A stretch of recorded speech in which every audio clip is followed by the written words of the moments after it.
Hello and welcome to the Third and the Don Football Show. I am Joe. With me is Cecil, as always, here to recap Week 16, preview Week 17 of the NFL season.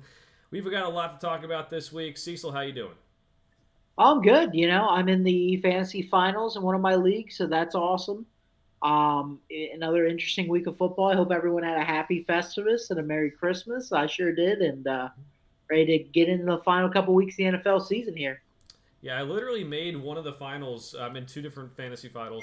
Made one of them because Brock Purdy had negative 12 points in a league on Sunday night or on Monday Night Football. So we'll talk about that in a little bit here and see all the implications. It is a holiday week, and we're recording late at night, so this might be a little bit quicker. There's also some teams eliminated that maybe aren't worth talking about, so it might be a little bit quicker than a lot of our usual shows. But let's get it started, Cease. We're going to start it off with last Thursday night's football game. We have the Rams beating the Saints. It is 30-22 was the final score. It was a lot bigger margin than it should have been. I mean, the Saints had some garbage time points to make it 22 points, but really this one was over. A lot needs to be said about Kyron Williams' impact on this offense for the Rams. Matthew Stafford is probably should be in the MVP discussion with how well he's played this year and how that roster has really looked. And Puka Nacua, as always, 9 receptions, 164 yards, and a touchdown. Everything we thought about the Saints was still true. They had trouble scoring, and their offense is miserable, and the Rams took advantage of that. No, absolutely. Yeah, I mean, like you said, it really wasn't that close a game. Kyron Williams continued to just dominate on the ground. Cooper Cup, I don't know if he was a little hurt. He was kind of missing some balls he'd usually catch, so that was a little weird. But yeah, Matt Stafford looked really good. Kyron Williams did, and then Puka Nacua has been just an absolute gem they picked in the draft this year. Works really well in the Sean McVay system. I don't know if he necessarily would work as well anywhere else, but I mean, they're same thing with Cooper Cup. It's kind of this where neither of them have this crazy athleticism where you're like, wow, this guy is just elite in every way. But I mean, Sean McVay uses them in such a good way, and they're such good all around players that he can just maximize anyone's potential, which is great. I mean, the Rams are sneaking into the playoffs at this point, it looks like, and I wouldn't want to play them.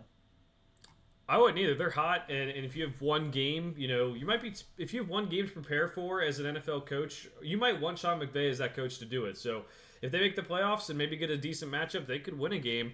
A lot of hype around maybe the Rams playing the Detroit Lions in the first round of the playoffs. I know we mentioned that I think a couple weeks ago. That'd be a lot of fun. All right, we'll move over to Saturday, December 23rd. That is Festivus. It was the Bengals at the Steelers. Bengals were rolling with Jake Browning. And then we kind of saw why Jake Browning is Jake Browning. 3 interceptions against the Steelers. The offense can never really get rolling. The defense has problems tackling. They let up a big pass to George Pickens, who has 2 touchdowns on the day. His biggest performance of the year by far. Mason Rudolph looks pretty good for the Steelers. Maybe it makes you wonder why he wasn't starting all along. He is a guy who's historically pushed the ball downfield well. And even when he was at his worst, he wasn't terrible.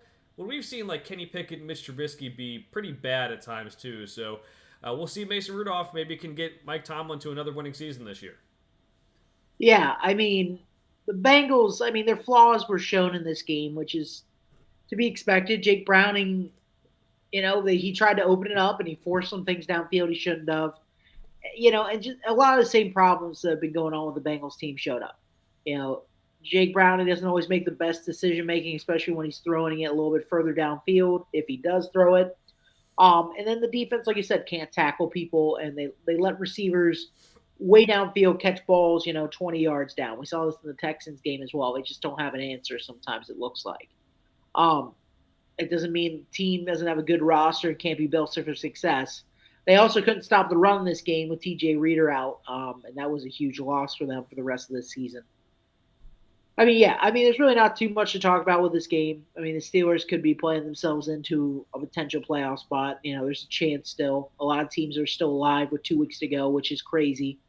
Um, and I mean, the Bengals still technically have a chance too, especially if they win out here. There's just not too much to glean because you got two teams that have been kind of banged up. And I mean, like you said, the biggest takeaway I have from this is I forgot how much Mason Rudolph just tries to chuck the ball downfield.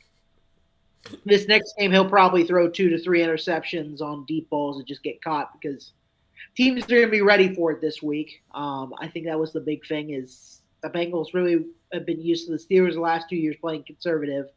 They probably didn't practice as much on these, kind of more deep plays and expected as much from Mason Rudolph because, I mean, yeah, if you look at the tape, it's the same stuff he did before. But I mean, teams usually don't game plan on a team based off of what their backup quarterback did 2 years ago. So Yeah, very weird that Mason Rudolph was just quietly the third string quarterback for the Steelers too, after being the second round draft pick and everything. Just a weird situation, and he came in and played well. So props to him. We'll see if he can keep it up and get Mike Tomlin that winning season again. The other game on Saturday was the Bills beating the Chargers 24-22. Now we had thought, Cease, that the Bills were starting to figure things out, but really struggled in this one against the Chargers. Gabe Davis had one of his big games. Once every 4 games, we talk about him. 4 receptions, 130 yards, and a touchdown. Stephon Diggs struggled. And James Cook, even not the greatest game on the ground, 20 carries for 70 yards. I guess the Chargers just had that Brandon Staley boost. He got fired, and we know when coaches get fired, sometimes those teams get boosts. But the Bills, if they really want to be a contender this year, which we were thinking maybe they're on track to becoming again, they got to beat guys like Easton Stick by more than 2 points on the road when the home field advantage isn't that good. yeah, I mean, it was close till the end. I mean, we were all sitting there just going, I mean, what is happening in this game? The Bills kind of just showed what they've always shown is they're very wildly inconsistent. They could be a team that blows out the Dolphins in 2 weeks. It's that simple. That is the reality of how this team can play. Um, but yeah, it's just a weird team. They're inconsistent. I mean, again, it's like beating a dead horse. Almost every team. I mean, honestly, every team in the NFL, besides probably the 49ers and Ravens at this point, have been wildly inconsistent, just wildly. And sure, the 49ers had the losing kick. They had some, the Ravens game this week we'll get to. But besides those two, I don't think I can name another team that's put together a complete season or even close to it. Most years we sat there and we are like, wow, there's like 3 or 4 teams that are really good, that play really well, and I can't wait for them to face off. This year I'm like, I mean, I don't know. I mean, again, are the Ravens really that much better than everyone else? I mean, I don't really know. That's just weird to say that there's teams with Pat Mahomes on it. You got Josh Allen, the Bills, and all these guys that are proven playoff contenders year in and year out for the last couple of years that suddenly are like, I mean, they could lose to Easton Stick in the regular season almost. Especially in we're in week 16 of the season. This isn't week 2. This isn't this isn't early season where shit happens. It's postseason time. And the idea that the Bills are pretty much trying to win out to, really make it in the NFL playoffs, it's not a good look. I mean, Chargers is really nothing to talk about. It's Easton Stick. He threw the ball further downfield this game, which was big. Austin Eckler actually got the ball, which is also very important to that team, I feel like. He's the big playmaker. So good job of the Chargers to figure that stuff out. But, again, they did much better than expected. That's a good note. Hopefully, they put together some momentum going into next season for themselves. Yeah, I think so. We'll see what the Chargers do down the stretch and some of their moves. There's been some rumors of maybe Justin Herbert for the first overall pick sees for the Bears. I don't know. That'd be an interesting little thing. I don't think it's going to happen, but just something to think about. Yeah. All right, so the Falcons beat on Sunday. The Falcons beat the Colts 29-10. Offensive explosion behind Taylor Heineke. He has 229 yards and 1 touchdown. They get the ball to beat John Robinson a decent amount in this game. It seems like, hey, that works. Probably won't be something they do in the future. They're at 7-8 now. They could theoretically make the playoffs. I just don't see that happening because I think they'll drop some games down the stretch. But I think Taylor Heineke is a better quarterback than Desmond Ridder, and the Colts 8-7 still in that AFC playoff hunt. Anything could happen. Yeah, anything can happen in the AFC this year. I mean, even the NFC, it's still everything is so up in the air this year. Taylor Heineke has played well for the Commanders for in relief for all those years. I would never say he was the guy. And when they tried to give him a little bit of a shot, it wasn't that great. But like I agree with you, he's better than Desmond Ridder has showed so far this season. He kind of has that. He's going to fight until the end of a game too, which is something I like out of a quarterback. Is somebody who he's on some bad games he got thrown into with the Commanders, and he still fought through a lot of them, and had some momentum and stretches of games. So the guy should have a job in the NFL, probably as a quality backup. I mean, a starter, that's hard to really say. I don't think he's as good as someone like Gardner Minshew to begin with. But Falcons have weapons. You use Bijan Robinson, you should have a successful season. And the Falcons are right there on the cusp, but I don't think they're going to make the playoffs either. And the Colts, yeah, they can make it. And again, one week they beat the hell out of the Steelers after being down 14-0 in the first like 6 minutes, and then they have this game where they get kind of beaten up by the Falcons. They got beaten up by the Bengals. I don't know what is a good team and what's a bad team anymore. I don't either. It seems like this NFL season, like one week the teams will be really good, one week they'll be really bad. A lot of teams are 500 that I would take over teams that are better records. It's a crazy year and a lot of good backup quarterback play. As you mentioned, Taylor Heineke is a guy that you can keep around for a while. Gardner Minshew, getting a team to 8-7 after their starter goes down is pretty impressive too. So pretty wild times. We'll see what both these teams do down the stretch as they do have their playoff hopes still alive. The Seahawks improved their playoff chances. They won 20-17 over the Titans. The Titans had Ryan Tannehill at quarterback because Will Levis got injured in a pretty brutal hit the week before.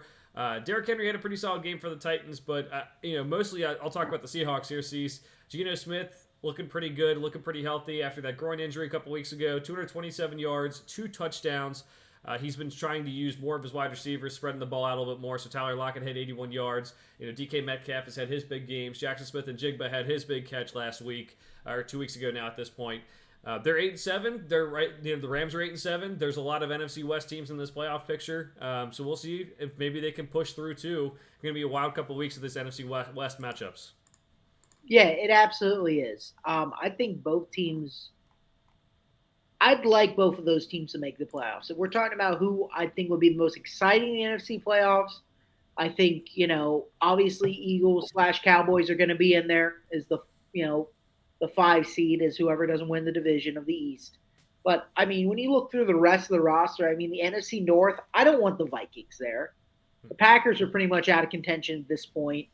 In the NFC South, it's an absolute dumpster fire, and yeah, I mean the NFC West has been one of the more interesting divisions, and it's really come on strong at the end of the season this year. The Seahawks and the Rams got off to some rough starts, but I mean I'd love to have both those teams in.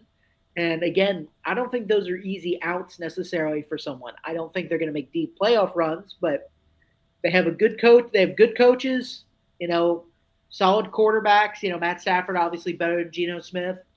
And they've got a lot of speed on the periphery and the perimeter with their receiving cores. They got good running backs. And defenses that honestly are flying around at times. They're not perfect by any means, but if you get hot, you get the turnover at a key moment, I mean, you can easily win a playoff game. Yeah, I think the NFC playoffs have some pretty interesting matchups. These we have the Cowboys likely playing the NFC South winner, which is looking like the Bucks. The Cowboys have struggled on the road. We're going to talk about them in a little bit here. The Bucks have been a pretty good team, honestly. And then we have the Seahawks and Rams if they make the playoffs, maybe going up against the Lions and the Eagles in the other 2 matchups in the first round. I mean, I don't know which way we would go with those games. I mean, I think the Eagles maybe with their struggles this year, I mean, maybe win the game, but it's a close margin. Maybe we pull some upset picks there too. I don't know. Next game up sees the Lions. We just mentioned won 30-24. They won the NFC North for the first time in its history. Remember, they used to be in the NFC Central, and they weren't really doing much in the 90s after Barry Sanders retired. And in the early 2000s and everything like that. Jahmyr Gibbs played very well, 80 yards rushing, 2 touchdowns, had a highlight juke that is going kind of wild on social media right now. We told him to put the ball in his hands. They finally have started to give him more and more work at the end of the year. He seems like he's pretty fresh and can do some damage for them. Nick Mullins for the Vikings, 4 interceptions. He's showing hey, he's going to be a gunslinger when he gets into the game. He's going to throw the ball into tight windows. Sometimes it'll work out, sometimes it won't. But for me, I'm with you. I don't want to see the Vikings make the playoffs because I don't think this team is very good. I'd rather, the Lions win this, win the NFC North, get everything locked up. And now that the Vikings have that extra loss, it's looking a little bit harder for them to make the playoffs. No, absolutely. You can see some scenes there where Kevin O'Connell, you can lip read a little bit when they have all these super close ups. I mean, you just see him kind of on the sidelines going as, Nate Mullins walks off the field, or Nick Mullins, I should say. and you can see him literally mouth just straight up to him, "You can't throw that." Like you can see it word for word. It's very obvious what he's saying, and it's true. I mean, that's the downside to a gunslinger, and that's something that NFL coaches, some of the throws and interceptions he made will pull your hair out. Also, TJ Hawkinson's done for the year, so that's a big blow for them. Obviously, they got Justin Jefferson back, who had a great one drive where he just like blew up and just destroyed the Lions. So it was good to see Justin Jefferson do his thing. But yeah, I mean, again, it's a little too late. Again, you couldn't trust whoever the quarterback is for the Vikings. I mean, who knows? Maybe they re-unearth the Pastronaut. You never know. He's still there, waiting in the depths. But yeah, I mean, the Vikings, it's over for them. Lions, again, good game. Jared Goff had some good passes.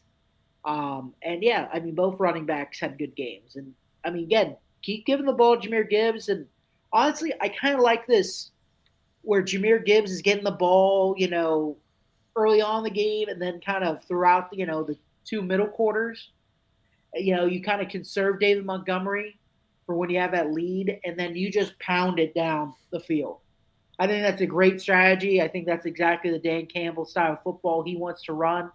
And it makes sense because imagine having someone fresh legs. It's like David Montgomery, who's just going to be a north-south guy. He's not as elusive as Jameer Gibbs, but man, it's like it's not exactly like Derrick Henry, but the same thing with Derrick Henry, right? It is hard to tackle, and when he's just sat there, just basically rested up for a quarter, he's just going to start running straight at you. And sure, you're going to know the play, but you got to summon enough willpower to stop that, for less than 3 yards each time.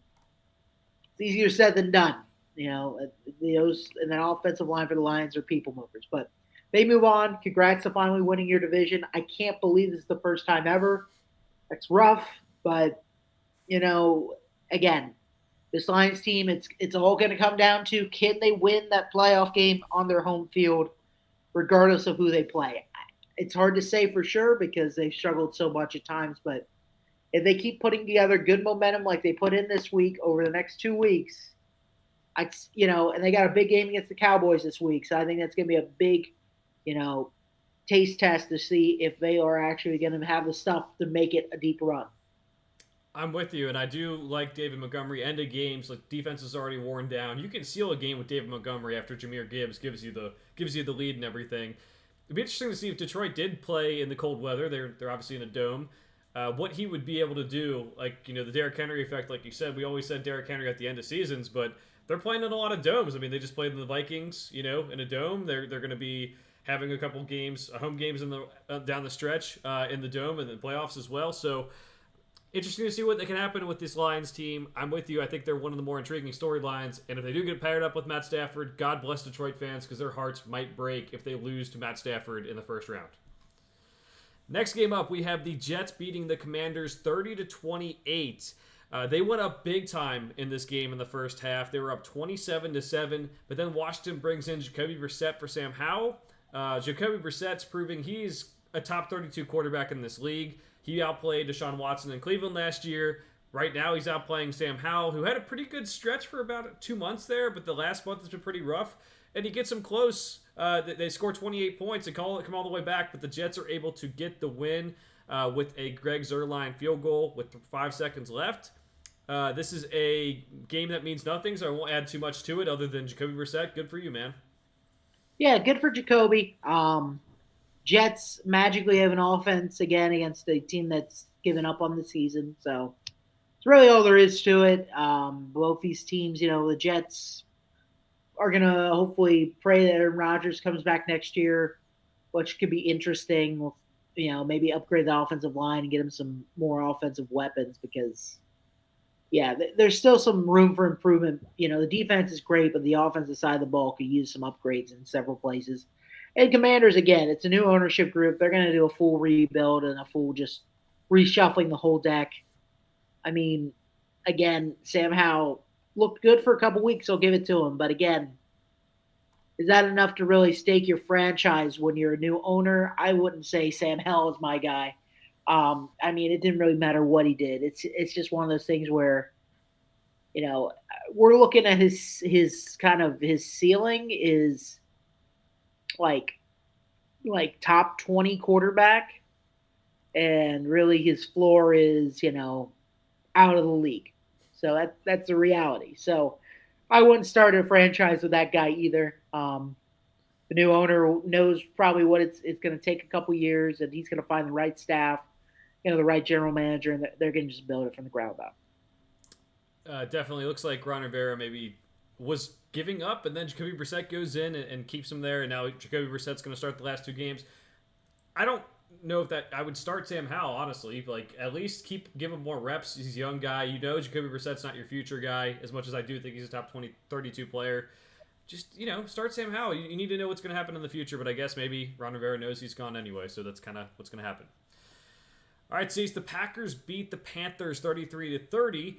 They went up pretty early as well, and then kind of blew the lead late, but they were able to hang on. Bryce Young had his best game as a pro, 312 yards and 2 touchdowns. Story here in this game, though, is the Packers go 7-8 now, probably not going to make the playoffs, but there's a whole heap of a mess going on here. I don't know how to describe it. We could use our favorite horror movie, Texas Chainsaw Massacre: Next Generation, to describe it, but could also be that one movie we watched. I think it's Friday Night Freddy's or whatever the heck that horror movie we watched with you, Cease. But it's a mess. You're sitting there like laughing about what's going on here. They look like they're getting back into contention, and then everything hits the fan. We have Joe Barry still having a job, still having guys play 15 yards off defenders on a last-minute drive when all they need is a field goal. So teams, the Giants against them, just took 10-yard passes and then ended up getting a field goal to win. We have Jair Alexander not being a captain, going out and taking the coin toss anyway, and saying basically, I'm doing it because I'm Jair Alexander. He almost botches the coin toss, and now he's suspended for a game because of conduct detrimental to the team. LaFleur has lost the locker room, and he also needs to hold his defensive coordinator accountable and probably let him go. I don't know at this rate if LaFleur gets fired. They're doing okay. Jordan Love's developing a little bit, probably showing that he's an okay quarterback, but I don't know how they settle this thing down. Everything's spinning out of motion. Rashawn Gary's on the sideline almost crying after games, because he's playing his heart out. Nothing's coming good out of it. It's a weird situation in Green Bay, Cease. Yeah, it really is. It reminds me a lot of Lord of the Rings. We're going to do another film here when basically Isildur. For all we're going to go nerd in this. Get ready. I'm ready. The very beginning of the first movie, there's the flashback. He cuts the ring off of Sauron's hand, takes it, and then everything from there just goes to shit. It's like Aaron Rodgers discovered social media, and from there, just everything collapsed. He went off.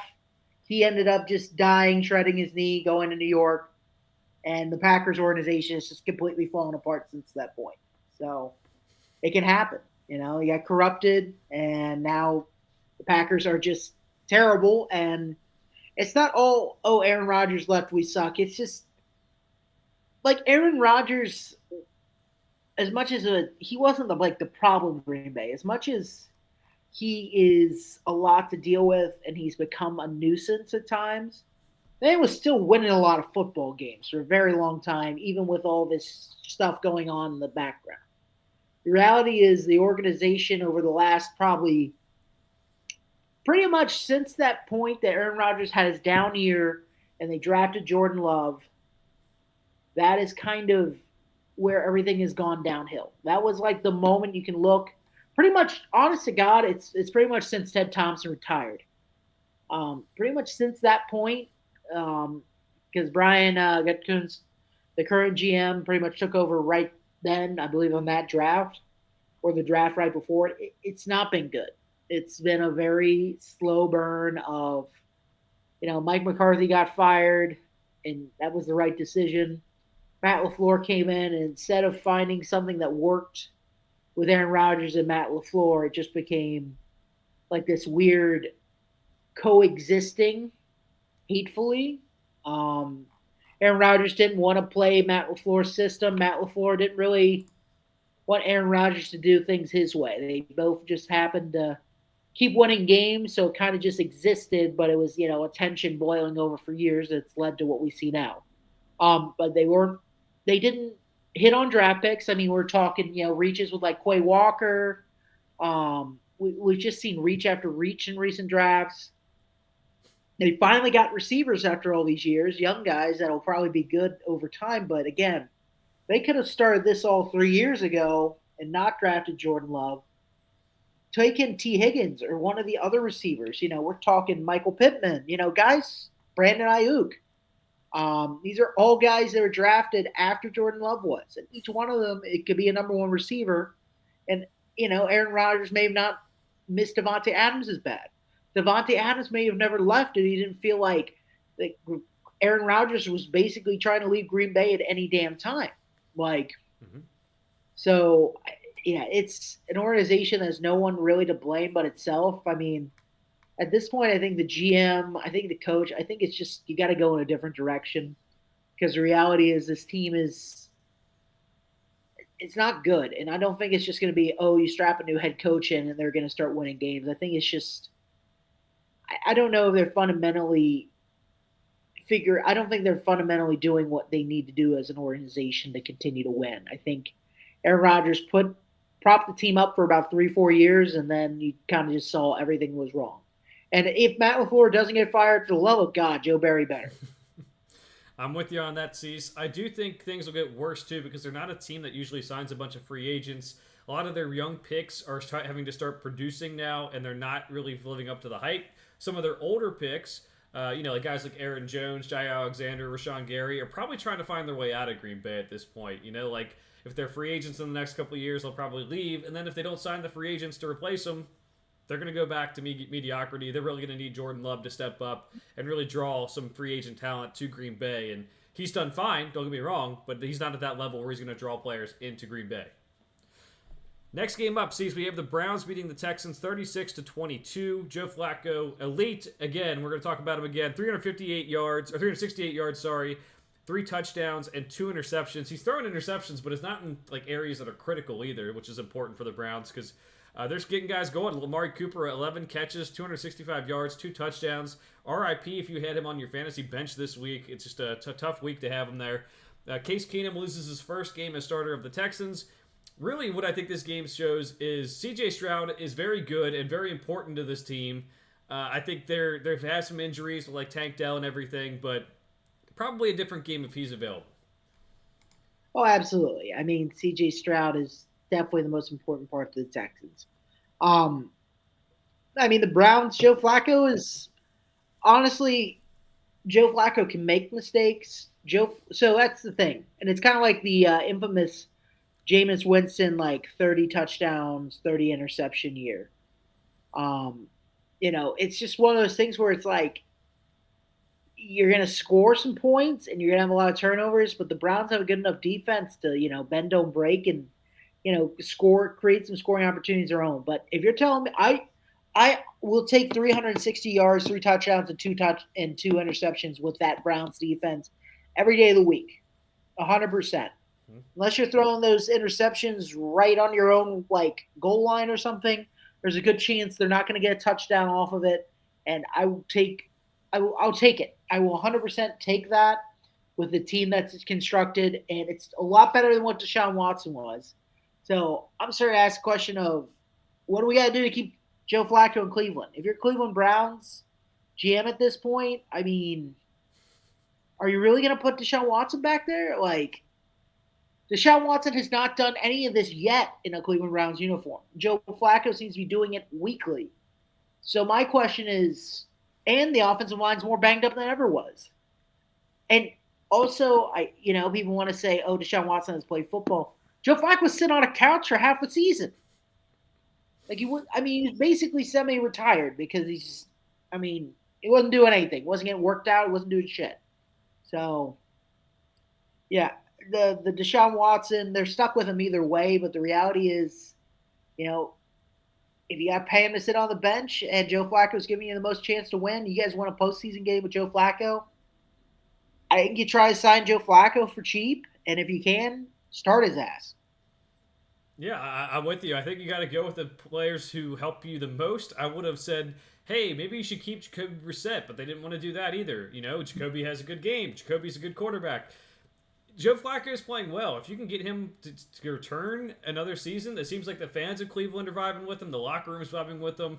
That's the best case scenario with how this offense operates. He's doing very well in this Stefanski offense. Big time throws that some mistakes too, but like you're right, with you have that defense rolling, it doesn't matter. So they have 10 wins this year. I'm not sure we thought that this season would go this way for them. Very good for that defense. Very good for Joe Flacco. We'll see what they can do down the stretch too. I think they're a team that I don't think a lot of teams want to play in the playoffs because of that defense and Myles Garrett just being able to demolish some teams. Next game up sees the Buccaneers beat the Jaguars 30-12. This was, pretty much over by halftime. They were 20-0. Trevor Lawrence is banged up, trying to play through multiple injuries at this point. It just seems like he's getting hurt every week. But they haven't. The Jaguars were 8-3. They've lost 4 straight. Some of them to backup quarterbacks. It's been bad. We were talking about them as a possible 1 seed, and now we're talking possibly missing the playoffs and a banged up quarterback. It's kind of crazy how that works out. But props to the Bucs, 8-7. We've talked about them all year, like beating the teams they should beat. Baker Mayfield being a value quarterback. Man, sometimes like when all the movie studios nowadays are going for these big action blockbusters that take tons of money to make, sometimes a good old-fashioned 2000s comedy. You just slide Baker Mayfield in there, $4 million on the salary, and he just gets the job done. You put the movie in, it's not going to get any awards. The critics aren't going to love it, but fans are going to laugh. It's going to have a good time. That's the Baker Mayfield experience for the Bucs this year. 8-7, probably going to win the NFC South. Yeah, man, just turn out that money. Maybe, hopefully, we'll get a sequel next year. Probably won't be as good with Baker in the Bucs, but people will still watch it, and that's what's important. As long as you get enough people to show up in the theater to recoup your budget, or you could be Kyle Shanahan and the 49ers, man. We'll talk about it. Maybe it didn't go great this week, but look at those really low budget films like Brock Purdy, man. Brock Purdy's making absolutely nothing. Yeah. And, he's probably, you want to talk about, there's some probably sabermetric stuff like this. I know they do it for the NFL as well. Value versus average replacement or something like that, whatever the actual stat would be called. Brock Purdy's has got to be one of the highest of all time at this point for this season. Yeah. For $669,000 or something, it's a hell. People were talking about MVP up until this week's results, basically. So that's a hell of a replacement, low budget movie. Watch out, Paranormal Activity. Brock Purdy is coming your way. Absolutely. So Bucs stay afloat, NFC South, likely going to win it. Good for them. Mike Evans continually killing it and just keeps on moving up the ranks of all-time receiving ranks every week, too. That's exciting. And you're right. I think Baker Mayfield deserves a second chance here, second season with the Bucs. The Bucs might have to pay him a little bit more, but I think they'll gladly do that with how well he's played this year. One of the last games on Sunday. Well, one of the last games we'll recap on Sunday. We have the Bears beating the Cardinals 27-16. Justin Fields played pretty well. They were able to run the ball. This Bears defense is different. We kind of saw this at the end of last year. This Bears team playing better and some pieces we liked, whether it was Justin Fields or Jaquan Brisker in the defense. And then the start of this year, they were like, let's put in a new offense. Let's make Justin Fields a pocket passer. And it didn't work. And now they're getting back to where they were at the end of last season. So all they got to do is just not reset the whole franchise again by changing the way they do things. Now, maybe they're going to be taking quarterback with the first pick. But as we talked about last week, Justin Fields and Caleb Williams have similar, different, things that they do. So you might be doing something similar there anyway with just making sure you don't have them be just drop back passers who have to play with timing. That could ruin some things. But good win for the Bears. I think they needed some hope, more than anything. They still have the Panthers pick, so tanking isn't really something they are really focused on. But they're 6 wins now. I didn't think we'd be talking about the Bears with 6 wins at this point of the season. Right. They are right in that, right under that tier of everybody and their mother trying to get a playoff spot for the 6th or 7th seed in both conferences. So, if anything, they're sitting pretty because they're going to get basically a draft pick. They might get one right at the top 10, to be honest, and everyone else there's going to be a 6-way tie for, the 12th through 18th draft picks. So honestly, it's a big win for them. Trade out of the number. This is what they should do. Trade out of the number 1 pick. If they can trade out from from 1 to 2 or 1 to 3, grab Marvin Harrison, and then grab Joe Old. I mean, that would be an ideal draft haul.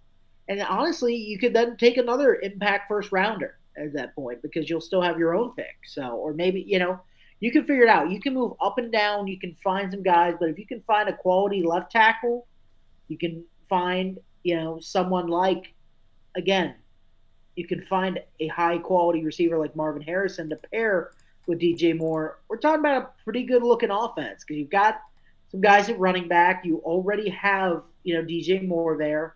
Cole Kmet's been a really good receiving tight end for them. And then the defense, maybe you find some really good defensive, lineman or defensive end, especially if you can't sign, Josh Sweat. So, or Montez Sweat, I should say. But yeah, I mean, again, the Bears have a lot of ability to do a lot of things this year. I think just again, keep doing what you're doing with Justin Fields now. See how if it keeps being successful, we're committing to this. Because otherwise, I don't think resetting the clock is really going to be worth anything to you. Mhm. If anything, I'd say try to put a deal together with him and honestly try to sign him as soon as you can for cheaper than you're probably going to be able to get him in 2 years. So as soon as he's eligible for an extension, try to be like, hey man, like we're gonna take some risk here. We're gonna pay you 35 million a year, Yeah, and see what happens. you're right. I would do the same thing. See, so I would keep Justin Fields. I would, if everyone has this value of Caleb Williams, like he is this generational prospect, or we can't miss on him, then trade him for a king's ransom of picks, just like they've been doing the last couple of years with the trade downs.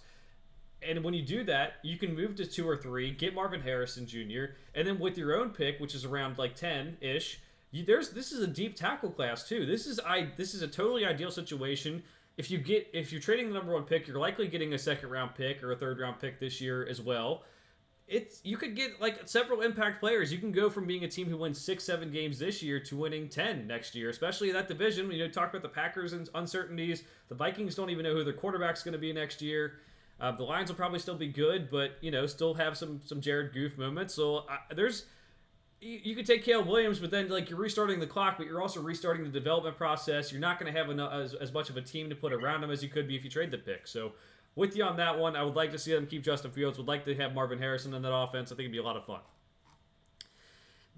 The Fraud Bowl had the Dolphins beat the Cowboys 22-20. I'm not sure it makes me feel better about either team in this situation.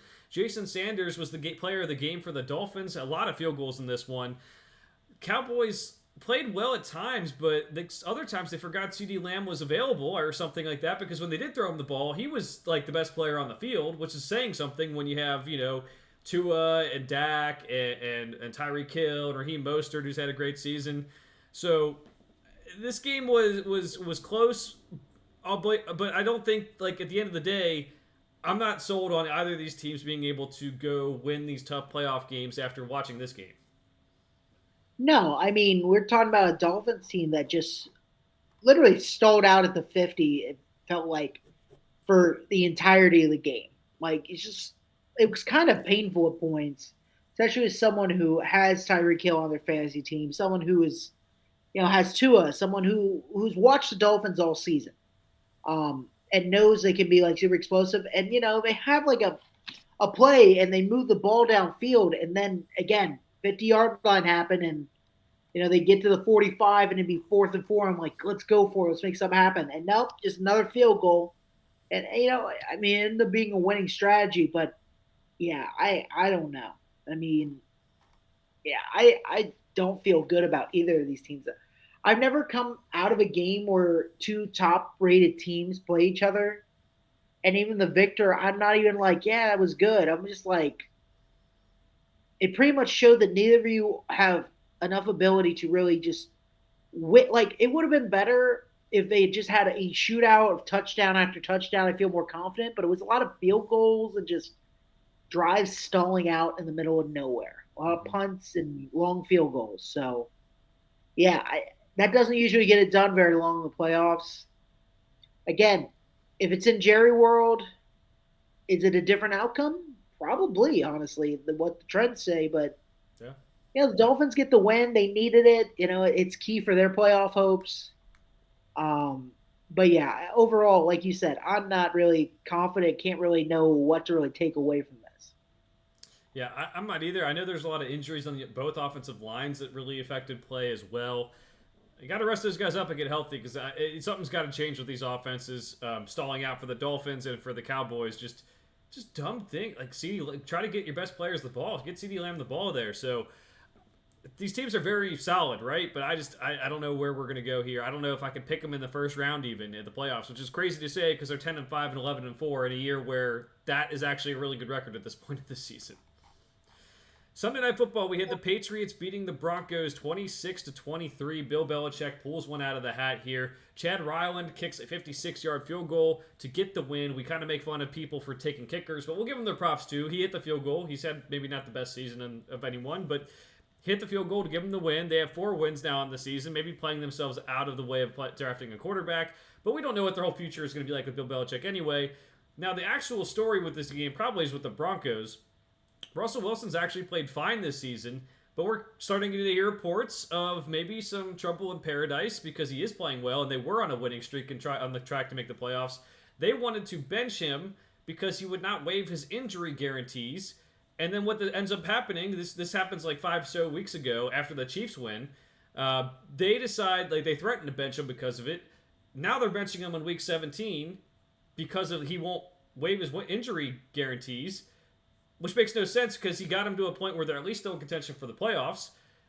It's a wild time. It's Sean Payton, we talked about, was never attached to Russell Wilson, but I don't think I've ever heard anything like this where they just like, hey, this is like a toxic work environment. I'm not a Russell Wilson guy whatsoever, but this is like so messed up in my head that they would do this.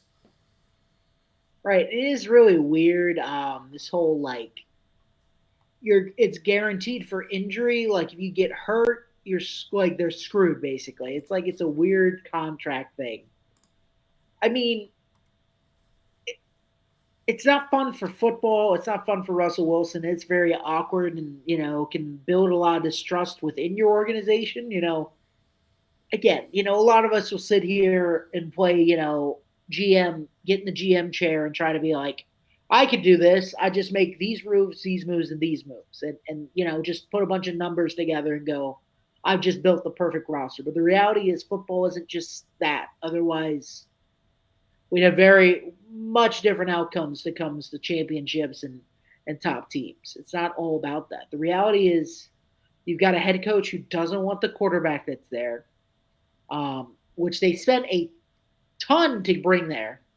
And they're trying to basically drive him out of town. If they can't drive him out of town, at least make it palatable so when he does get hurt, they're not screwed. I mean, I think John Payton just goes, I can win with or without him, and I'd rather find another quarterback if I can. It is unfair to Russell Wilson because, I mean, again, asking a player, like, can you just waive your right to injury? I'm like, no.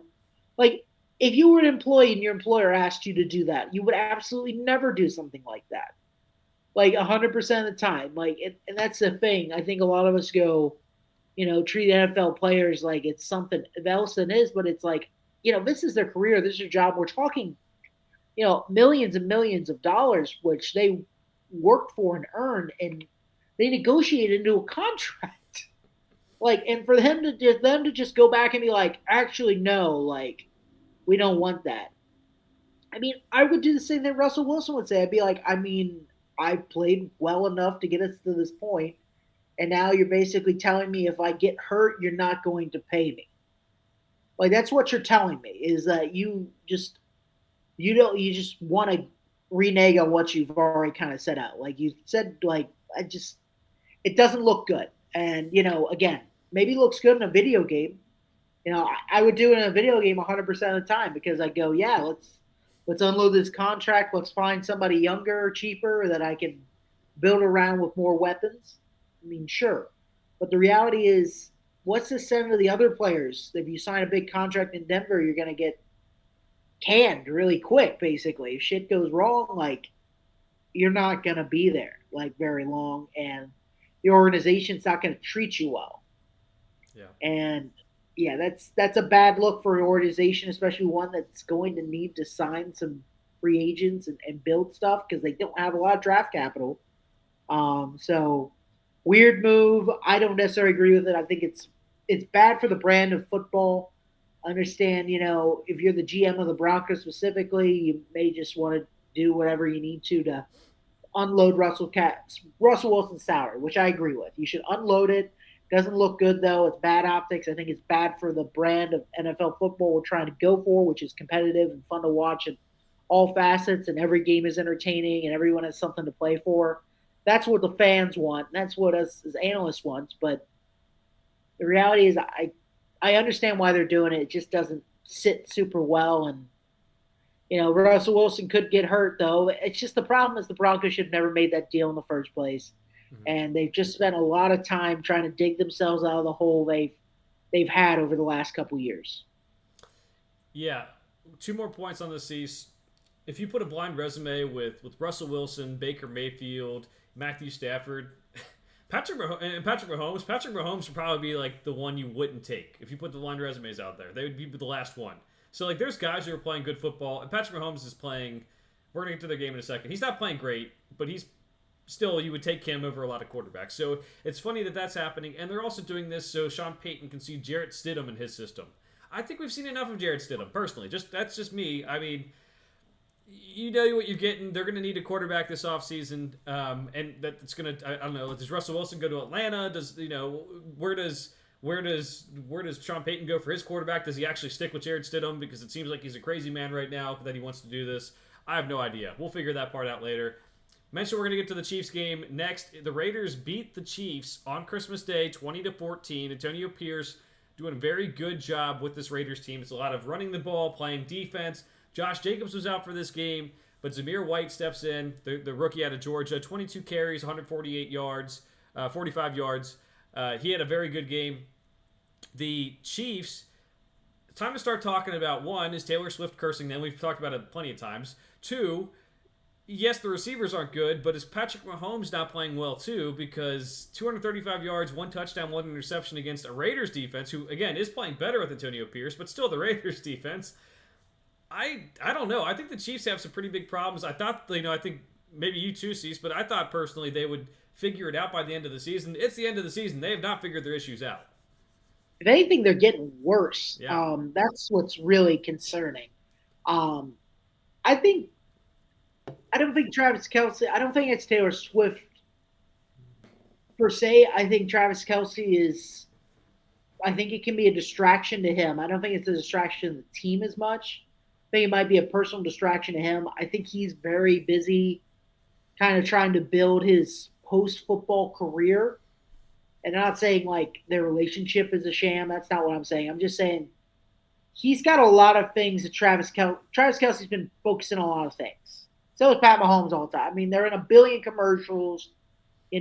Travis Kelsey's got the podcast now. It's just a whole thing. Yep. Like there's just a lot of distractions, a lot of extra work he's putting on himself. And two, I mean, Travis Kelsey's getting up there. He's in his mid-30s basically at this point. I mean, mid-30s for a tight end that's supposed to be, athletic, kind of strong, beat you up, but also have kind of shifty speed. That's hard to keep doing in your like mid-30s like that, especially for a guy who was never really known for his speed or anything like that. Like, I think Travis Kelsey is still a great tight end. I think Travis Kelsey pretty much every team in the NFL would get in line to have Travis Kelsey on their team. Contracts aside and everything, 100%. He's best tight end in the NFL right now. But he's getting a little slower, and I think too, the season's wearing on him. I think that's a big thing.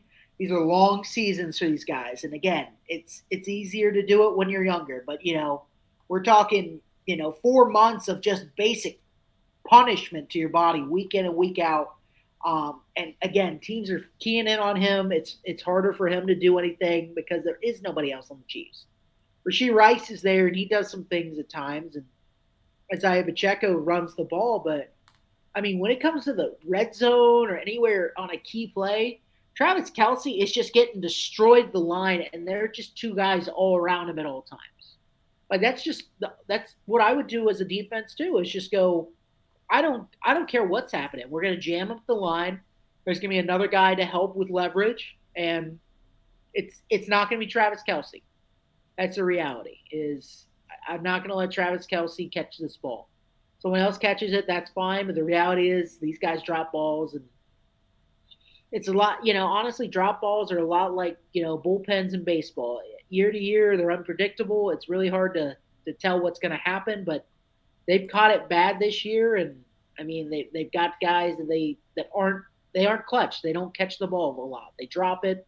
We knew that about Marquez Valdez Scantling, and these guys are young. They weren't necessarily the most talented guys either.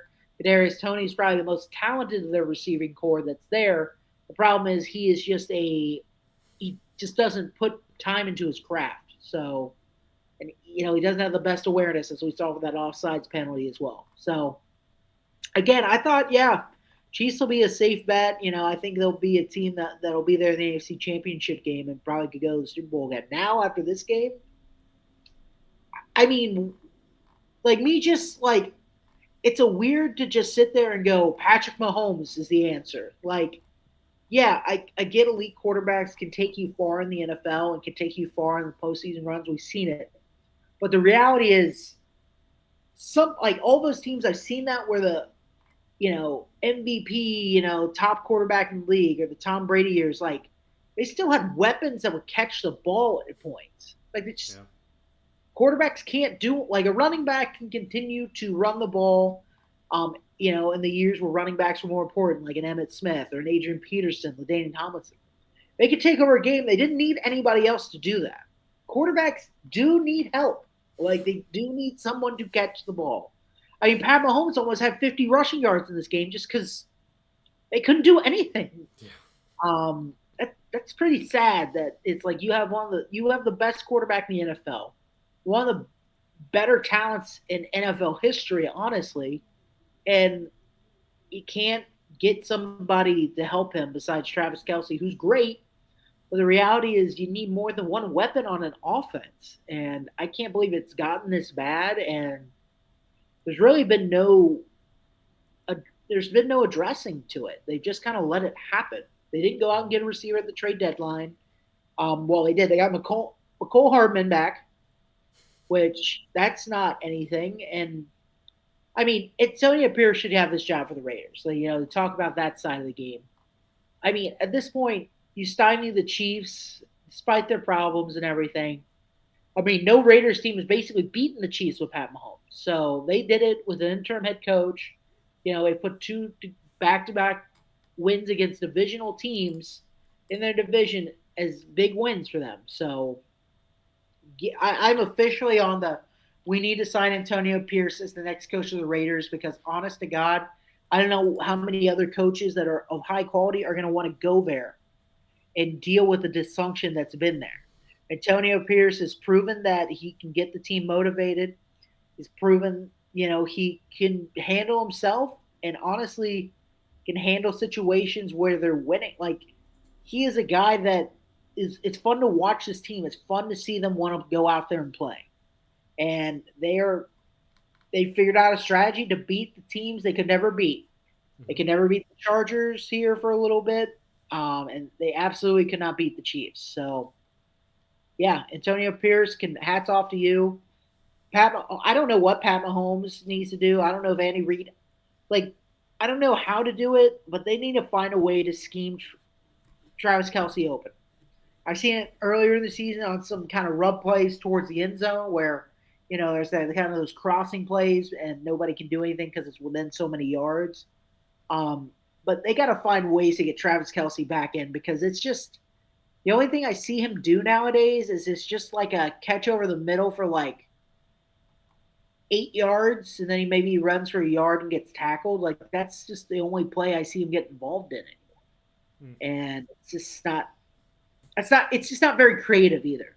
For a team that was known for its creativity and Andy Reid and all that, they've become the most predictable, boring, frustrating team to watch on offense every week. It's honestly becoming hard to watch Chiefs games, and that's weird. I watch them for just my sheer love of, watching them just fumble away a dynasty off of for no stupid reason. Um, and I know their numbers are up because Taylor Swift's dating Travis Kelsey, but the reality is, it is not good football to watch. It has been one of the most frustrating seasons to watch. It's been the most frustrating team to ever try to bet on in my life. Um, I mean, between this and again, they're not beating teams in their own division. Thank God everybody else in the AFC West is so bad this year, but they lost to the Broncos. They've lost to the Raiders now. Thank God they beat the Chargers, and the Chargers imploded because Justin Herbert got hurt. But the reality is, they barely really deserve to win this division. It's the weakest division. I think, honestly, right now, it's a maybe a bit stronger than the NFC South. But the reality is, it's probably the second weakest division of football this year. And the Chiefs are winning it by literal default at this point. They've not had any major victories in weeks. And again, this inconsistency is wild. It can't keep happening like this. And I'm just telling you, man, it's going to be the weirdest playoffs I've ever seen because this doesn't look anything like the Chiefs teams we've seen over the last couple of years. They didn't have Tyreek Hill last year either, and somehow they won the Super Bowl. So is Juju Smith Schuster that good? Question mark. Like, is that like what the hell happened? They just need a guy who knows what he's doing, and that's what Juju. He just at least knows what he's doing. I mean, it's crazy what it's coming down to. I am with you. It's going to be the craziest playoffs probably in history at this rate. We're going to see a Browns Lions Super Bowl at this rate, and it'll be a fun time. So, yeah, Raiders get the win. Their playoff hopes are still alive somehow, and the Chiefs have a lot to figure out before the playoffs. And again, they're not even a for sure thing to make it now. So we'll see. The next game on Christmas Day, we had the Eagles beating the Giants 33-25. Looked like they had this one pretty much wrapped up at halftime. They were up 20-3. And then they benched the passing Paisan. They benched Tommy DeVito. The Italian consulate will never forgive them, ever. But Tyrod Taylor comes in and makes it a game. They keep it within one possession. He helps the Giants keep it within the spread. That's always fun. Now Tyrod Taylor is back as a starting quarterback for the Giants. Really just continues the theme, though, for me that even when the Eagles play teams that they should beat or should, win by like 2 or 3 scores, they struggle in those games. They've already lost some of the games they should have won, or that they would love to see them win against the 49ers and the Cowboys. And now they're having the issues where they should be blowing out this team. They're up by, 20-3, up at halftime. You got to close the door on this game, and they didn't do it again. That's just adding to our, this is going to be a crazy playoffs because anything could happen. Yeah, Tyrod's back. I mean, that's good for his career. But yeah, it was a weird, unceremonious benching as well. Because it wasn't like I've seen some bad first halves where teams bench their quarterback. But I kind of walked out of that, and even I mean, Brian Dable, I mean, the sideline reporter for Fox basically said they talked right before halftime, and they didn't say anything about it. Like there was no Yeah. real like talk. It wasn't really like we're making a change. It was just literally you came out at the beginning of the second half, and Tyrod Taylor was out there. It was literally it, and we didn't really get much of an explanation other than I guess they wanted him to throw the ball more downfield, which is what Tyrod did. Um, is that better than Tommy DeVito? I don't know. Tommy DeVito's more probably consistent underneath. But we're talking about two, replacement level quarterbacks. Brian Dable can do what he does. Obviously, it worked. They almost got back into this game, but yeah, the Eagles need to finish out teams a little more. And I feel bad for Tommy DeVito because I feel like he just got benched based off of him not just trying to throw the ball 40 yards downfield at all times. And that's not really fair because of honestly the momentum they put together. But nobody's job safe in the NFL.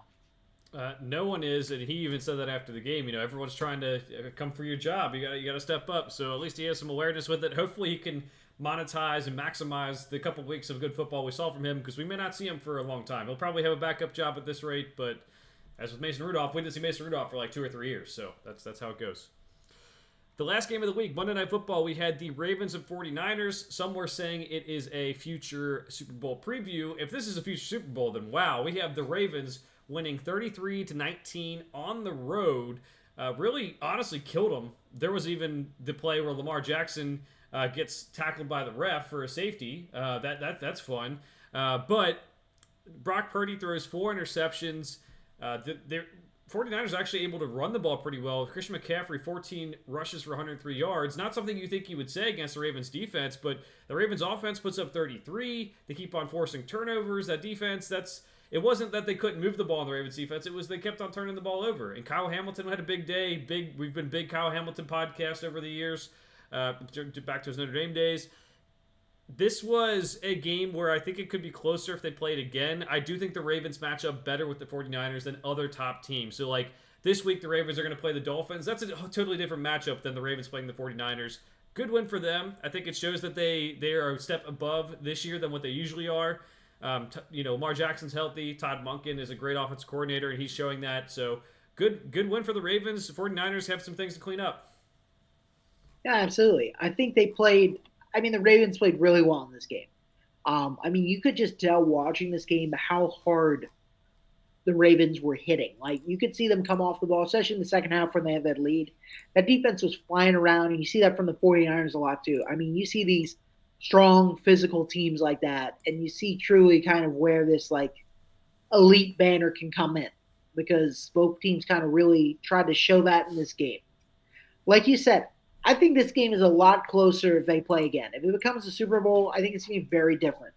Because the reality is, people got stopped at the goal line. And, half those turnovers were fluky deflections, and they picked them up in the air.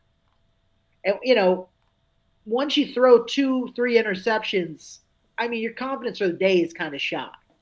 I can see why it looked like Brock Purdy kind of wanted to go back in, but Kyle Shanahan was just like, it's just not worth it. There's just going to be days, and the 49ers did this to a lot of teams this year that are elite, like the Cowboys and Eagles. There's just going to be a game sometimes where it's just not your day. And, 4 interceptions is almost impossible to come back from. The amount of NFL games you come out with a win, especially against an elite team like that then could pin its ears back and just start rushing. Trent Williams got hurt towards the end. He had kind of a groin issue, and they decided to rest him. It's just like you can only get down so much, and then the second half started and another freak interception happened. And again, like, are you going to blame this all on Brock Purdy? I don't think I can. The worst one was probably the first one. The rest of them are kind of just stuff that are going to happen. And again, Christian McCaffrey looked good. The 49ers were playing till the end, and they were starting to move the ball again. Sure, it's more of a cushion defense at that point, but the reality is, they had a chance, an opportunity to try to win the game towards kind of close to the end of the fourth quarter. And if this matchup's played again, I honestly will probably still take the 49ers. Because I think if they don't throw 4 interceptions, if they throw 2, I think the 49ers are right in this game, because a lot of those happened at key points or right at the beginning of drives where they were at the 20-yard line. And the Ravens got, touchdowns off the secondary ones. They got field goals in the first part. So I still like the 49ers. I still think the 49ers can win the Super Bowl, even against the Ravens. The Ravens look really good right now. But again, like you said, the matchups for the Ravens, I think they're a team that tries the physical use. So I'm interested to see, we'll talk about the preview here, what the finesse kind of speed and, some of the physicality the Dolphins have as well, but also the speed and motion. See how that pairs against the Ravens team that really hasn't had a chance to see much of that kind of thing. Yeah, definitely with you on that one. We will see how these teams do. If they do play in the future, it'd be an interesting Super Bowl after they met about 10 years ago at this point. So we'll keep our eye on it. Cecil, that's the recap for the week. Let's get to our picks. We have Thursday Night Football, the Jets at the Browns. Browns favored by 7.5 points currently. It is a Joe Flacco revenge game, Cease. It is a Joe Flacco revenge game. I'm going to go Browns to win it. I'll do the cover 2 because, 1, it's in Cleveland. 2, the Browns are playing to clinch a playoff berth. That's a reality right there. They win, they're in. I think Joe Flacco knows the Jets defense more innately than a lot of people will because he did play there last year. So I think he's more familiar with them. There's going to be some turnovers. I don't love 7.5. I really don't. It's a very – because here's the thing. The Browns can score a lot in bunches, but this could also be a game where Joe Flacco just doesn't continue to have the streak of throwing for 300 yards a game. Or he throws for 300 yards, but he has some bad interceptions, which we've seen in his career at times. So I think the Browns win it. I think there's everything they're playing for in this game, but this is a game that I like kind of I like the underplay a lot in it. This might be a game where the under's 35. That creeps up to 36. I think about taking that under because I don't know how many points the Jets are going to score with Trevor Simeon in there. I really don't. I don't know how much they're even going to try to push the ball downfield. So I'm interested to see how this game turns out. I think the Browns win it. I don't think it's going to be a blowout because it's the Jets defense, but 100% pick Browns. I'll take 7.5, but again, if you're betting, maybe try to find a way to get 6.5 points on this. Yeah, I'm going Browns to win, but Jets with the points. Just a weird Thursday night matchup. A lot of teams are on different schedules now too. That's something will be a theme in our picks this week with games on Thursday, Saturday, Sunday, and Monday this past week. It's just going to be crazy. I still think the Jets are playing hard. The defense is still pretty good. Trevor Simeon doesn't make as many mistakes as the other quarterbacks they've put in, so the Browns can win this game maybe by 6 or 7. Maybe it's a 17-10 game. So again, take the under, but maybe they win comfortably too. It's just a game where the Jets never even get close to scoring a touchdown. But these defenses are both legit. I think it'll be a low-scoring game. I'll take the Jets with the points with the Browns overall. We have another Saturday game, Cease. This is a Monday Night Football that is being played on Saturday, December 30th, because we have on January 1st is a college football day. On Monday, January 1st, there's going to be the college football playoff games on those days, and ESPN and college football and NFL all work together to make sure everyone can watch all of these great games. So we have the Lions and Cowboys playing each other. We mentioned this earlier. This is in Dallas. Dallas is favored by 6. I'm going to take Dallas to win and cover in Jerry World. I think it's going to be right around there. I don't think it's going to be. It's a dome game, so the Lions won't have to deal with the elements as much, which is huge. Same thing with the Cowboys, and I think the Cowboys are kind of upset. They played so vanilla last week, and there's a lot of the press of them just kind of having this weird, disappointing loss. I could see them coming firing out again.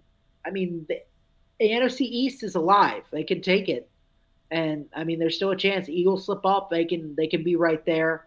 I think the offense gets moving a little bit more. I think the Lions can be very spotty on defense. They can give up a lot of points sometimes, and other times they'll be a little more stingy. But I think what's more important is I think Jared Goff is going to melt a couple times against Micah Parsons. He's not going to be able to stay in the pocket. I think it's going to be harder because that's going to be a very loud place for the Cowboys. I think it's going to cause Jared Goff to make some mistakes, and it just takes a couple of turnovers from him, or he just takes some sacks he shouldn't, and it can be a different ball game. So I think it'll be close. I think it'll be basically Dallas by a touchdown. So I take Dallas to win and cover. I do too. Different team at home, undefeated at home this season. The Lions, I think this is like one of those games where maybe you have a team that, had that emotional win. They're in the playoffs. They won the NFC North. And now you come back down to earth. You go, have to come back and focus and everything. I still think they get right before the playoffs, but the Cowboys probably want this game a little bit more than they do, given where both teams are currently. So I'm going to go Cowboys win and cover. We have the Sunday game, Cease. We have Las Vegas Raiders at the Indianapolis Colts. This one is an interesting game because both teams are still in the playoff picture. The Colts are favored by 3.5. Give me the Colts to win and cover. Again, these are rough spreads this week. Mm-hmm. We got everyone's basically over a touchdown or close to a touchdown, and now we have one that's a little over a field goal, which I think is going to be close to the margin here. Again, I'll take Colts to win and cover. I think, again, Vegas having to travel to Indianapolis is a good on a 1 o'clock Saturday game is a lot for them. I just think, the magic for Antonio Pierce, I don't think it's going to stay this way where, you have this big win against the Chargers and then you have this big win against the Chiefs. I think there's going to be a little bit of a letdown. I think the Colts are a team that can limit what the Raiders are going to try to do on offense. And I think, there's weeks where Gardner Minshew and company just kind of suddenly start throwing the ball all around the yard. And I just think it'll be close, but I got to pick the home team here to win and cover. I am too. The Raiders are a different team on the road too, 2-5 away from home this year. Aiden O'Connell, what's their game plan is to limit what teams do, pound the rock. This is something the Colts are already well versed in. Like they're going to run the ball with Zach Moss, Jonathan Taylor, whoever's available for them, and I think they'll be able to win and cover just because they're better at doing it. They're also at home.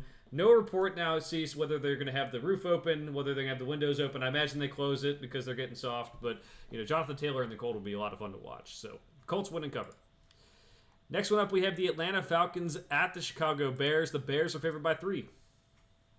Yeah, give me the Bears at Soldier Field in this late December. Um, or I guess yeah, it'll be December. It's technically still December.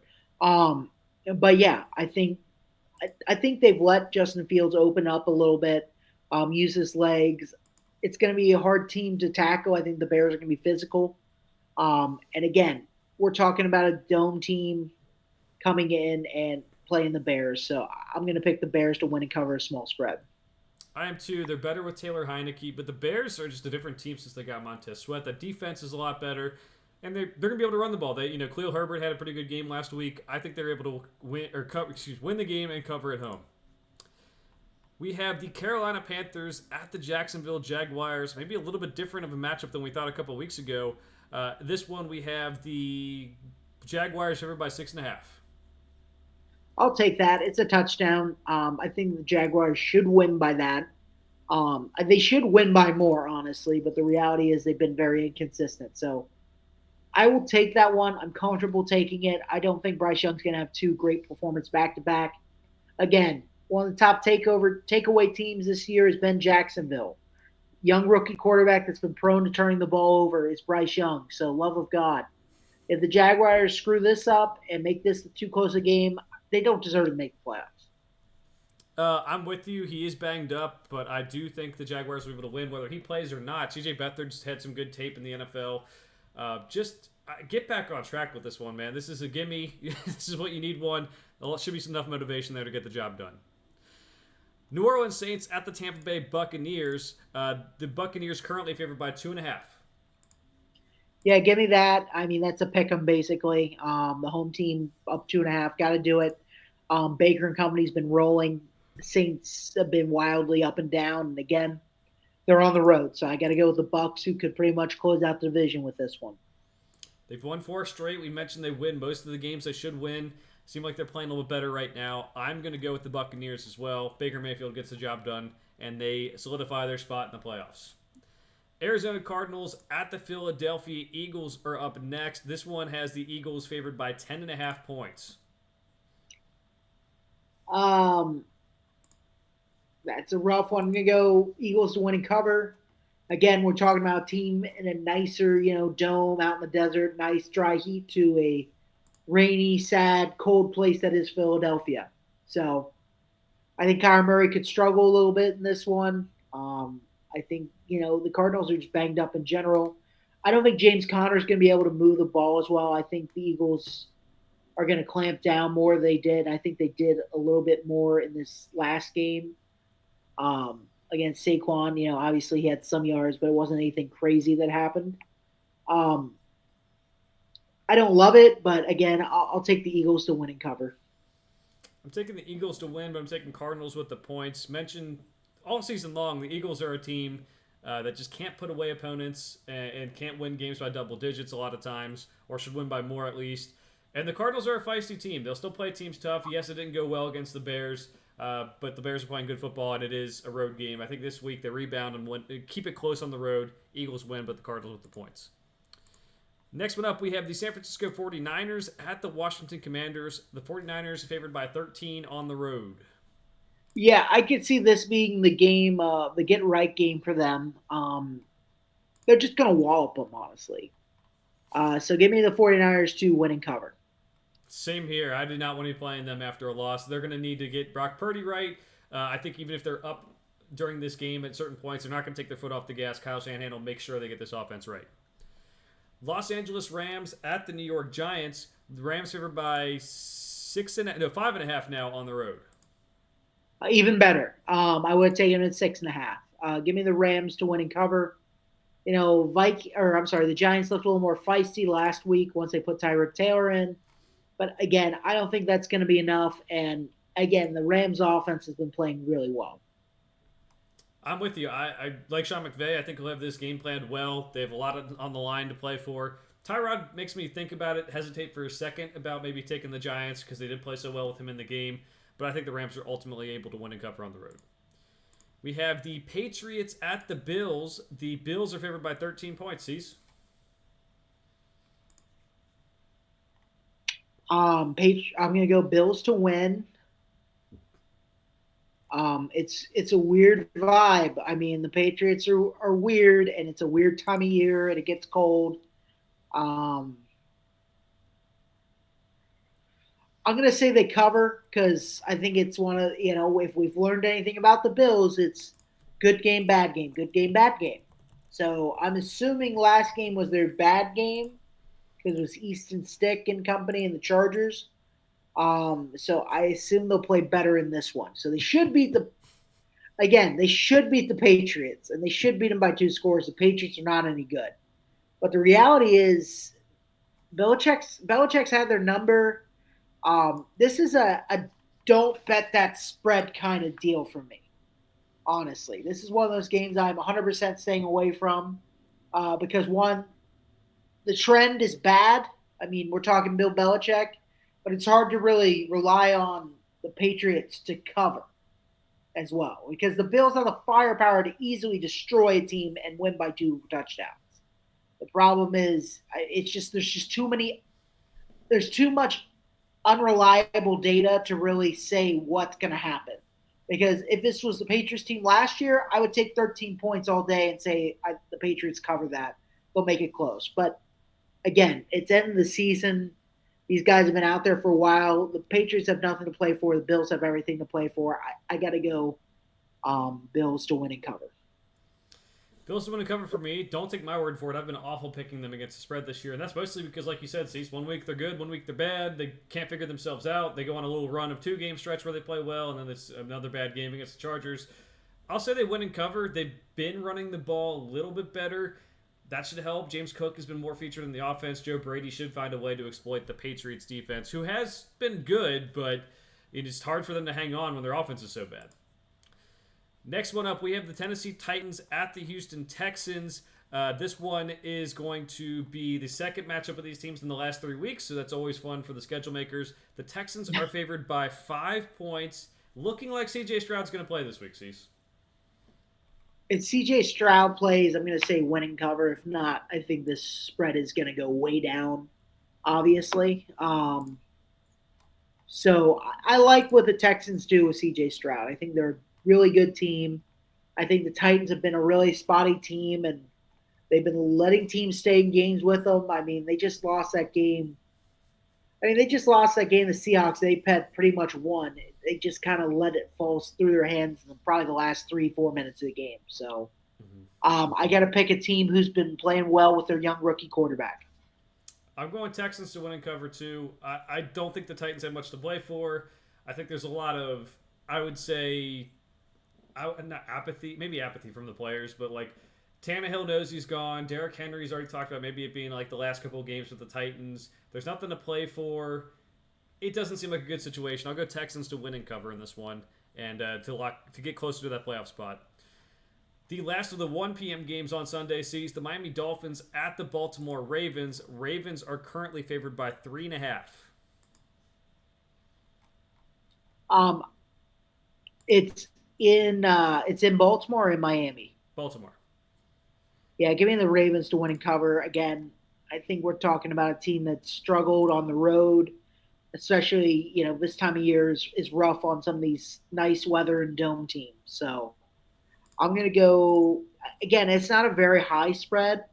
I'm very interested to see how the Ravens react to this team in particular because it is a very finesse, and I mean they won't just be able to the Ravens won't be able to just run straight at them like they did the 49ers at full speed because they can get just beat up that way, I think.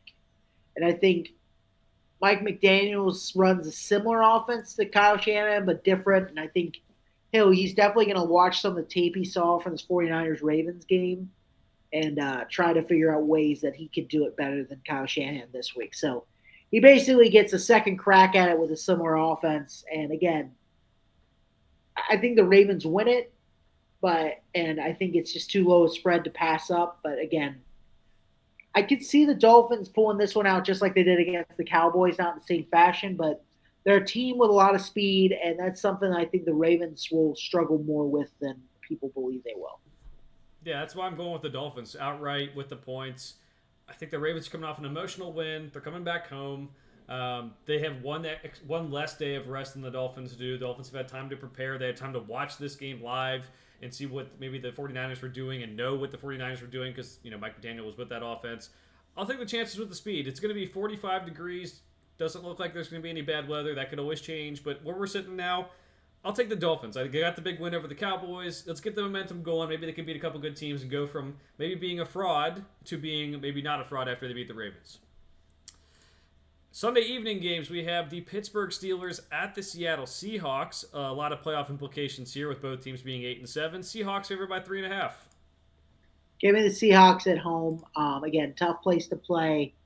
I don't think Mason Rudolph's going to have the same success 2 weeks in a row.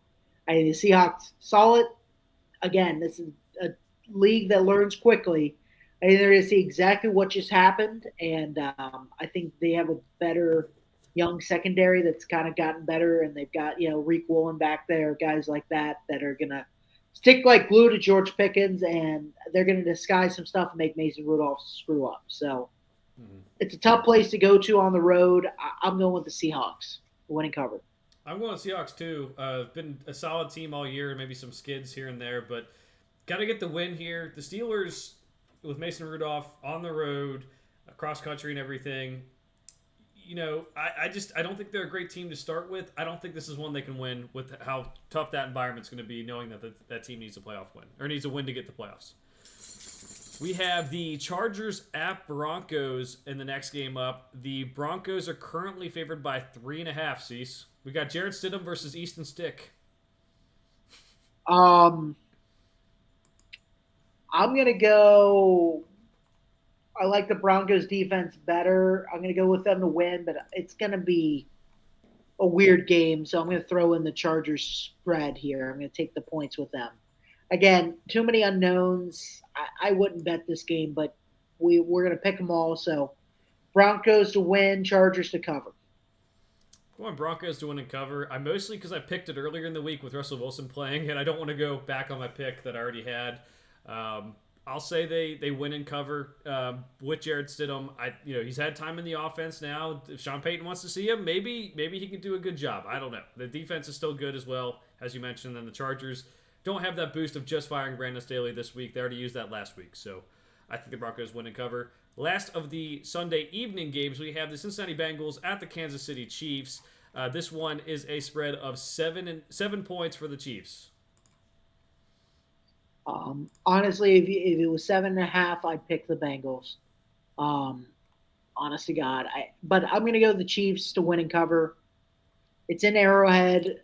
Again, I think this Bengals team is going to run out of steam a little bit. I hope they win. I hope some crazy shit happens because it's the Chiefs and Bengals, but it's just a weird Chiefs team. It's a weird Bengals team that's been inconsistent.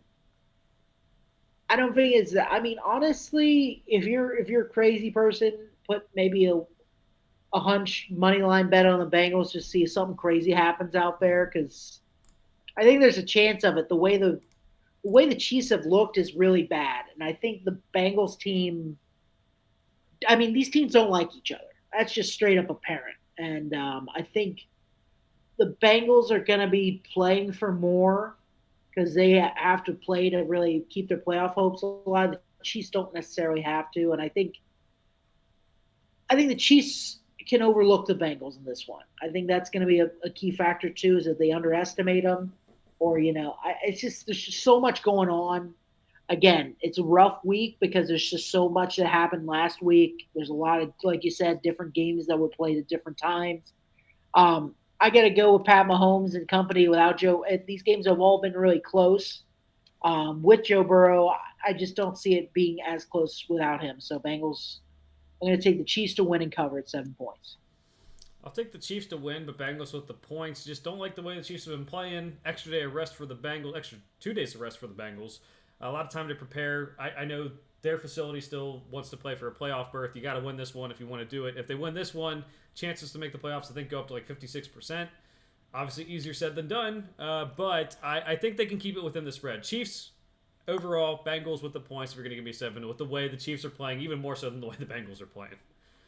Monday Night Football sees we got the Packers at the Vikings. Vikings favored by 2. Both these teams likely not going to make the playoffs, but not necessarily eliminated either. Give me.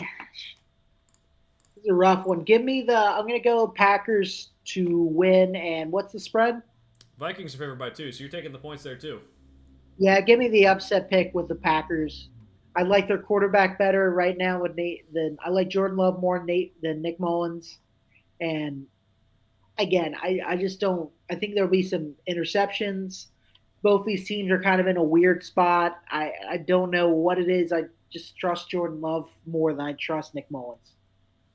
I'm going Vikings to win and cover. I think that locker room is a mess, and I don't want any part of it for the Packers. The defense has not played well. Joe Barry could easily give up a big game to Nick Mullins. I'll take my chances there. I think it's a game that we've mentioned a couple that you don't want to bet. This is one that I wouldn't bet either with the way the Packers are being and the way Nick Mullins, you got me saying it now too, the way he's been inconsistent as well. So I think I would take the Vikings to win and cover, but I'm not gonna put money down on this one. So those are the picks for the week. Cecil, any final thoughts? Pray for me in our fantasy championship league. It's not our combined league, but all our viewers and listeners send one up for a championship because I want it really bad. I'm going to ask you one question on the pod, Cease. I have a dynasty league where I have Rashee Rice. It is a PPR dynasty, and someone is offering me in the championship week Austin Eckler and David Njoku for Rashee Rice. Should I do it? Because if I have this 1 week playoff, just got to win the if I win the championship, I win the whole thing. That's a tough one. So it's a dynasty league. It's a dynasty league, so I don't know if I want to do it. it. How old is Austin Eckler now? That's a good question. Probably Let's find out. 28. We'll find out live on the pod. 28. Yep. May birthday too, so he'll be 29 by next season. Yeah. Honest to God, I'd stay with Rashee Rice right now. Yeah. Because I think Eckler's got 1 or 2 good years left. And again, the Chargers have been weird. And 2, if Rashee Rice gets better in his second year, we're talking about potential number 1 to Pat Mahomes. And that could be worth a lot in 2 years. True. So I would, if it was some other players, plus Njoku, who the hell cares? Honestly, not. The guy is replacement level tight end. So Austin Eckler entices me. It'd be one thing if Eckler was having a good season, but they've been on a downturn this whole year with him. So I'd take the potential Rashee Rice right now. I've kind of been playing with house money. I was the last seed into the playoffs. I've won 2 straight matchups. Again, Brock Purdy's 4 interceptions helped me to get here. They do spreads on the website that I'm doing this on. The other person is favored to win by 1 point. I'm thinking just playing with house money. Stick with what I got. If I win, I win. If I don't, I don't. But I still got some. It's a PPR league, so Austin Eckler could be valuable. But I love having a stockpile of receivers, and Rashee Rice is a good guy to have this week because the Chiefs are going to want to get that offense right. So glad to have your opinion on that, Cease. My turn to remind everyone to like and subscribe wherever you get your podcasts, on YouTube, all that good stuff. We'll use that to get better in the future. We'll be back next week to recap Week 17, preview Week 18. For now, thanks for watching. We'll see you guys next time.